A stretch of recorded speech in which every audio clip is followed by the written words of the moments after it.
Midge Ure, folks, that's it, Midge Ure. He was the guy behind the Band-Aid single with Bob Geldof. Now, I can't say I'm a fan of Midge's. I've got nothing against him at all, but I can't say I'm a fan of his music. In fact, for me, the best song he ever did was well before his Ultravox days. I think he was in a band called Slick. They did a cracking pop song then, which I quite liked. But I've never been a fan of his music. That said, I'm flicking through YouTube a couple of days ago before I came back online, and there's often music in my YouTube, a video of this band or that band or this song or that song. And Midge is a name I've never seen come up before. I think I know why it came up when I noticed the song that was next to his name. He was playing in Liverpool about a week ago, and it says, Midge Ure, the boys are back in town. And I'm thinking, why is Midge singing that one? That surprised me. Now, I often get Thin Lizzy stuff in my feed because I listen to a lot of Phil and Thin Lizzy, and I thought, I wonder why that is. Thought I'll have a listen to that. Anyway, I clicks in to have a listen there, and I thought to myself, pretty strange is this. Anyway, before he sings the song, he introduces it. He says, I'm going to do 2 songs now for you. 2 songs for different meanings behind them, for different reasons.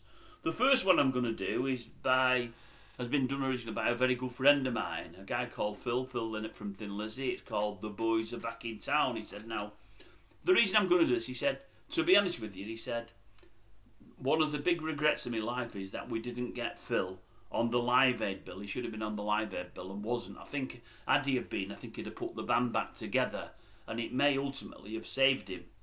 That's something I've mentioned on here twice in the past, over the last year and a half. He was the only major band in the UK that never got asked.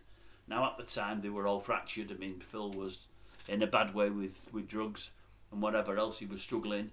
But many have said since he was really upset to not get asked to do the Live Aid thing, because anybody that was there, and he would have loved it. Midge was saying the same. And he said it's been a constant regret of mine for 30 or 40 years that we didn't ask him. He said, so I'm going to do this song in his honour. And I thought it was a nice touch, and it was nice that he said it.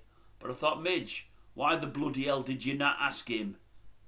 He could have still been with us. He probably wouldn't have been. Maybe he was a lost cause, but you could and should have asked him. He was an absolute superstar and a hero of mine. He should have been asked.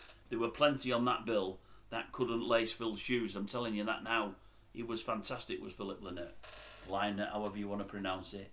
I'm gutted he wasn't on it. Really, absolutely gutted. They'd have been wonderful on there. They really would have been. And I thought to myself after hearing it, well, maybe it wasn't down to him. It was down to old Bob there, Bob Geldof. And I thought, well, no, Mick could have stuck his oar in. He was a lot behind the day, as well as the single. He had Bob's ear. I could never understand why Geldof never invited Phil. He always said he thought he was brilliant and looked up to him. I always thought there was a bit of jealousy there in the end that he didn't invite him. He knew his band were never ever as big as the Thin Lizzy and were never as good. I think he should have been invited. I was gutted he wasn't. But Midge, well done for bringing it up. Well done. It's the first time I've heard anybody to do with Live Aid addressing the subject and also addressing the what would be the word? I can't think. The mistake made by not inviting Thin Lizzy anyway. It was a massive mistake in my eyes. But then again, I am biased. I am a fan.